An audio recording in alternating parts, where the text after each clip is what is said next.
Você está procurando uma bicicleta para comprar e o simpático vendedor lhe oferece para testar o protótipo de um modelo que emprega uma nova tecnologia direto do espaço. O fato é que você já está usando algumas invenções interestelares diariamente.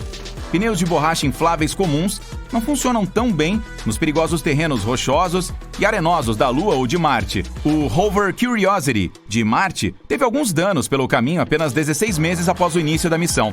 É por isso que os pneus sem ar, que dependem de uma mistura de níquel e titânio, foram desenvolvidos para os veículos espaciais da NASA. O material é flexível graças à sua estrutura molecular compacta e pode retornar à sua forma original sempre que se deforma. A mesma tecnologia sem ar deve funcionar muito bem com pneus de bicicleta na Terra. Eles têm o formato de uma câmara de ar e se comprimem sempre que você passa sobre uma lombada, e desenvolverão uma perfeita memória da forma ao longo do tempo. Devem funcionar melhor em cascalho, trilhas e mountain bikes. Quando no fim gastarem, a empresa planeja reformá-los para colocar a bicicleta de volta nas trilhas e fazer com que durem por anos. Os modelos anteriores de pneus sem ar eram feitos de espuma patenteada e deveriam durar até 8.000 quilômetros. Eles não foram para frente porque deixavam a bicicleta muito pesada. O novo modelo deve resolver esse problema e fornecer ao mundo pneus inovadores, leves e duráveis. A mesma tecnologia pode ser usada em pneus de carros que encaram todos os tipos de terreno e de caminhões, esportes de alto desempenho, aeronaves comerciais e até mesmo missões de busca e resgate. Você tem que agradecer à NASA pelo confortável colchão de espuma com memória que usa todas as noites. Em 1966, a ideia original por trás disso era personalizar os assentos dos astronautas para, de alguma forma, amenizar os efeitos da força G na decolagem e na aterrissagem. Seria impraticável criar um personalizado para cada voo. Então, a espuma viscoelástica tornou-se a solução perfeita.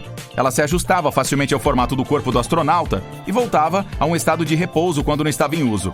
A espuma com memória ficou disponível para o público em geral no início da década de 1980 e agora é utilizada em produtos que vão de colchões e travesseiros a passeios em parques de diversões, celas para cavalos e forros de capacete de futebol americano. As lentes costumavam ser feitas de vidro moído e polido. Em 1972, um novo regulamento fez com que os fabricantes adotassem o plástico para torná-las resistentes a estilhaços. As novas eram muito propensas a arranhar. Então a invenção da NASA de um revestimento duro como diamante para capacetes de astronautas e outros equipamentos aeroespaciais de plástico veio a calhar. A nova tecnologia foi desenvolvida e empregada para a produção de plásticos resistentes a riscos. Agora, ela é aplicada na maioria dos óculos de sol, lentes e óculos de segurança nos Estados Unidos e em todo o mundo. Da próxima vez que você limpar o interior do seu carro com um aspirador portátil, lembre-se de agradecer à NASA e à missão espacial Apollo por isso. Eles queriam criar uma furadeira portátil e independente para extrair amostras de baixo da superfície lunar. Então desenvolveram um programa de computador para produzir a potência ideal do motor e minimizar o consumo de energia.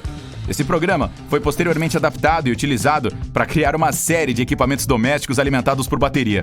O mais famoso deles foi o aspirador em miniatura sem fio com o nome original de Dust Buster, algo como caçador de pó em português. Caso você não confie no nome, os cobertores espaciais são de fato um produto da pesquisa da NASA. Eles são leves, geralmente na cor de ouro ou prata, e capazes de refletir até 97% do calor irradiado. Isso é exatamente o que você precisa para reduzir a perda de calor do corpo e se manter aquecido e confortável no espaço. O material foi originalmente projetado para as superfícies externas das naves espaciais. Hoje em dia, você pode ver os maratonistas no final das corridas se enrolando nesses cobertores para regular a temperatura corporal. Ela normalmente cai logo depois que param de correr.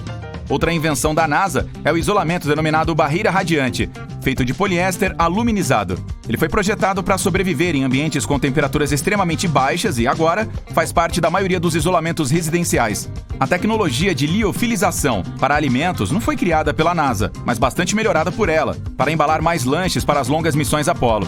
A ideia é cozinhar os alimentos, congelá-los sob pressão baixa e aquecê-los lentamente em uma câmara a vácuo para remover os cristais de gelo. Para voltar ao normal, basta adicionar água. Graças a essa tecnologia, os alimentos mantêm 98% do seu valor nutricional, com apenas 20% do peso original. É uma grande ajuda para mochileiros, programas de apoio a desastres e para qualquer pessoa que precisa fazer malas leves e ainda obter uma nutrição adequada. O termômetro infravermelho, que permite verificar a temperatura à distância, também foi desenvolvido com o apoio da Agência Espacial Norte-Americana. Ele mede a radiação térmica emitida pelo tímpano, de forma semelhante à que calcula a temperatura das estrelas e planetas. Cada dispositivo tem uma lente que focaliza a luz do objeto em um detector especial que converte a radiação em um sinal elétrico e, em seguida, em temperatura que pode ser vista no display. Isso é utilizado para muitos fins, desde o monitoramento de temperaturas de pontos quentes em sistemas mecânicos e elétricos, até a verificação da temperatura dos visitantes em locais públicos. No início da década de 1960, os fones de ouvido para pilotos de avião costumavam ser muito volumosos. Eles frequentemente usavam microfones de mão para se comunicar. A NASA precisava de uma tecnologia mais confiável e leve para suas missões, para garantir a comunicação, especialmente em caso de emergências. Então, entraram em contato com os pilotos e apenas 11 dias depois, foi criada uma unidade de fone de ouvido com um microfone, que poderia ser usada pelos astronautas para conversar entre si e com a Terra. O fone foi melhorado mais tarde e usado para as missões Mercury e Apollo. O mundo pôde ouvir a frase mais famosa de Neil Armstrong, quando ele pousou na Lua, graças a esse fone sem fio. Você tem que agradecer à Agência Espacial Americana pela versão aprimorada que utiliza hoje. É um pequeno passo para o homem, mas um salto gigantesco para a humanidade, disse Neil Armstrong, o primeiro humano que pôs os pés na superfície da Lua. Ele esteve lá com Buzz Aldrin, passando 2 horas e meia na superfície lunar. A preparação para o projeto levou alguns anos e todo o equipamento que os astronautas carregaram pesava cerca de 80 quilos. Não foi fácil pousar na Lua. Muitas tentativas na história terminaram em fracasso. Por exemplo, os astronautas de um dos programas da Apollo, o Saturno V, tinham combustível suficiente para lançar as pessoas para a superfície lunar em apenas 3 dias. Mas eles queriam economizar combustível, então demoraram mais de 1 mês para chegar lá. Não há GPS para dizer exatamente onde pousar. A espaçonave viaja rápido e tem que diminuir a velocidade no vácuo sem informações suficientes. Mas, desde 1969, 12 pessoas já caminharam lá. A Lua é o único corpo espacial no qual os humanos pisaram até agora. O resto foi visitado apenas por robôs. Mas todas essas pessoas estavam lá apenas para uma curta visita. A NASA anunciou seu programa para trabalhar em uma presença permanente na Lua. Isso ajudaria na pesquisa científica e poderia ser um bom ponto para aprender como fazer o mesmo em outras missões, como a de Marte. Imagine ser a 13ª pessoa indo para o nosso satélite artificial. Aquele silêncio assustador, a poeira lunar sob seus pés e nada além de um céu escuro sem fim, com estrelas por toda parte. Mas você não tem tempo para admirar a vista. Há muitos problemas que precisa resolver antes de pousar. Em primeiro lugar, nossos corpos são como máquinas adaptadas às condições da Terra, como a gravidade, a atmosfera, o ar que respiramos e os alimentos que comemos. Nosso planeta é onde funcionamos de forma otimizada. Nossa gravidade é 6 vezes mais forte do que na Lua, o que é, em comparação com o nosso planeta, quase um vácuo. Durante qualquer coisa que fizer, seria inteligente prender a respiração nessas condições. O vácuo puxaria o ar do seu corpo. O oxigênio, ainda presente nele, se expandiria junto com os fluidos corporais e pressionaria os vasos sanguíneos e os tecidos dos órgãos. Seu corpo, pernas e braços perderiam sua forma atual e inchariam como um balão, ficando 2 vezes o tamanho normal. Se você ficasse assim por mais tempo, não sobreviveria. Mas não explodiria. Sua pele é bem elástica e manteria seu corpo unido. Os líquidos que são expostos a ele evaporariam. A superfície dos olhos e pele ferveria. A mesma coisa com a saliva na sua língua. Mas o sangue ainda seria líquido. As paredes das veias o protegem da fervura. Sem atmosfera, sem oxigênio também. O que já está nos seus pulmões acabaria rapidamente e você não teria nada para respirar. Se os seus órgãos parassem de receber oxigênio, geralmente levado para as diferentes partes do corpo pelo sangue, você desmaiaria porque seu cérebro desligaria. Isso aconteceria nos primeiros 15 segundos. É o tempo que seu corpo tem para usar o oxigênio restante no sangue para manter o funcionamento do cérebro. Fique assim por um tempo maior e... tchauzinho! Sem camada de ozônio, sem campo magnético forte. A atmosfera da Lua é semelhante em densidade às camadas superiores da atmosfera da Terra, onde temos a Estação Espacial Internacional. Isso significa que seu corpo ficaria exposto a todas as perigosas radiações ionizantes do espaço sideral que não podemos sentir agora, pois as camadas ao redor do nosso planeta nos mantêm seguros. Aqui nossos músculos e ossos são ajustados para resistir à força gravitacional. Sem a gravidade, começaríamos a perder músculos e os ossos ficariam mais fracos. É como o peixe-bolha, uma criatura marinha que se parece com o animal mais triste do mundo. Ele vive nas profundezas do oceano, onde se parece com a maioria dos outros peixes, só um pouco mais assustador. Mas quando está ao ar livre, fica achatado e o corpo todo parece um pudim estranho e triste. Tudo devido às diferenças de pressão. A Lua faria você parecer um peixe-bolha por causa das mudanças drásticas na pressão atmosférica. Não há pressão que mantenha seu corpo todo junto. Já na Terra, uma coluna de ar pressiona uma massa aproximada de 15 a 20 toneladas em toda a sua superfície corporal. Não percebemos isso porque esse pilar de ar pressiona igualmente de todos os lados. Também existe ar dentro do corpo humano. A pressão interna é igual à da atmosfera, e na superfície lunar não há pressão de fora para dar suporte. É muito frio lá em cima também. As temperaturas mudam drasticamente, passando de 120 graus durante o dia para menos 133 à noite. Um dia na Lua dura 29 dias terrestres. Isso significa que você passaria 14 dias e meio na claridade insuportável e os próximos 14 dias e meio na escuridão cósmica assustadora.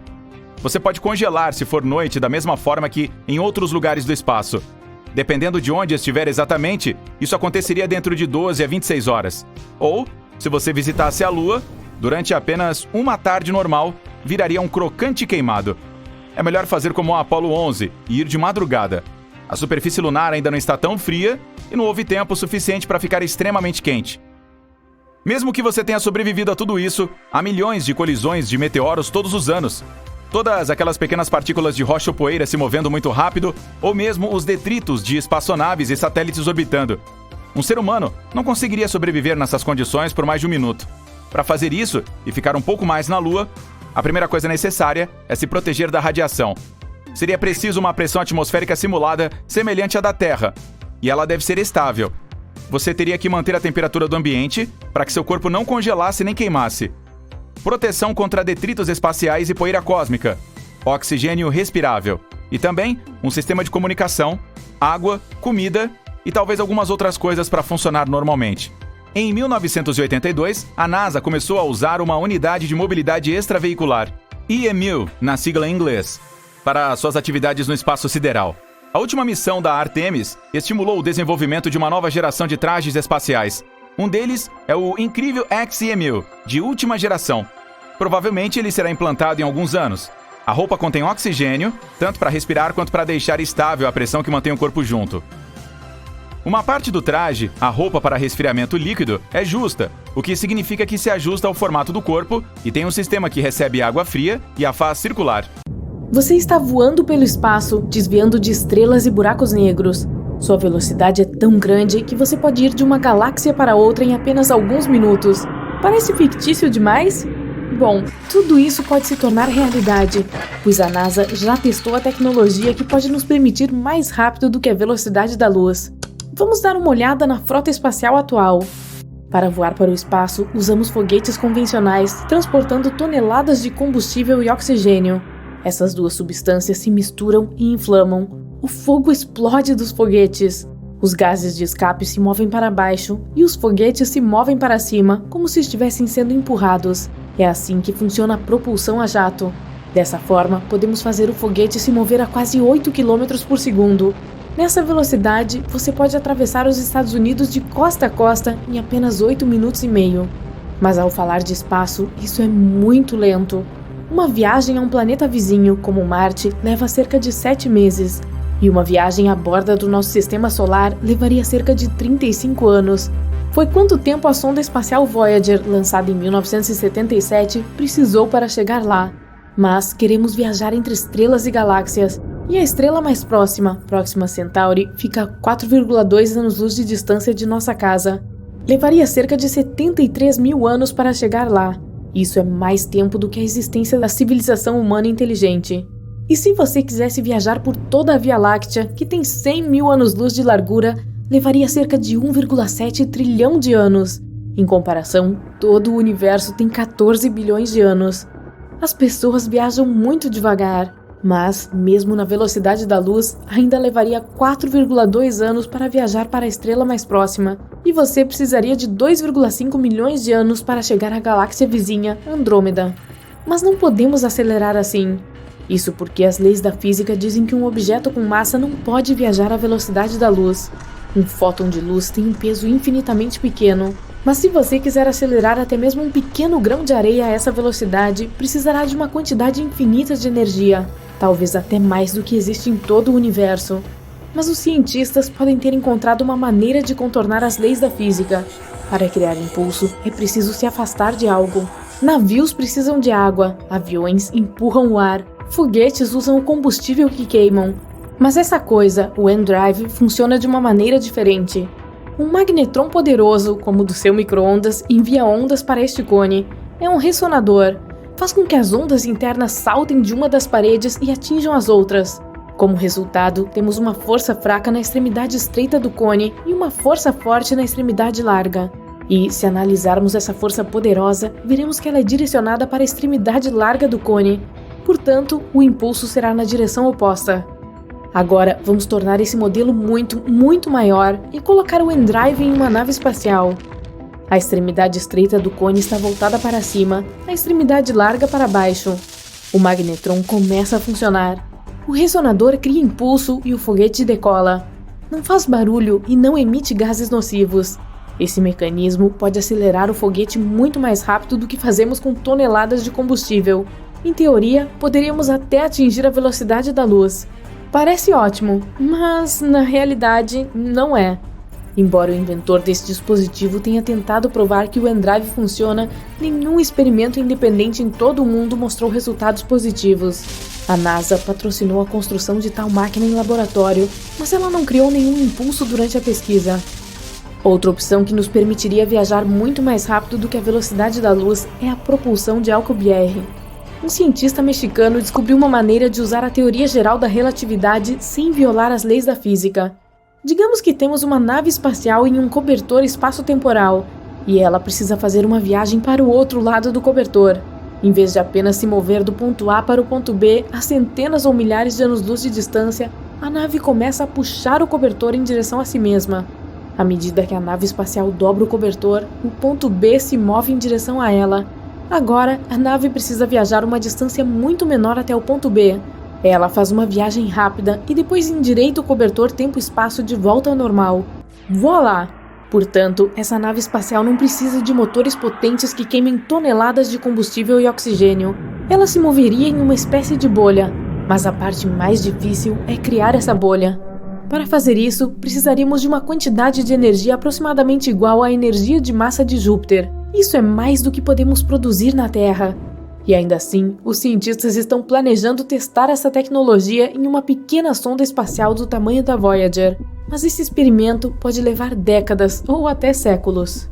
Agora, os cientistas estão tentando atingir pelo menos 20% da velocidade da luz usando um laser. E eles estão planejando chegar à Próxima Centauri em cerca de 30 anos. É provável que aconteça assim.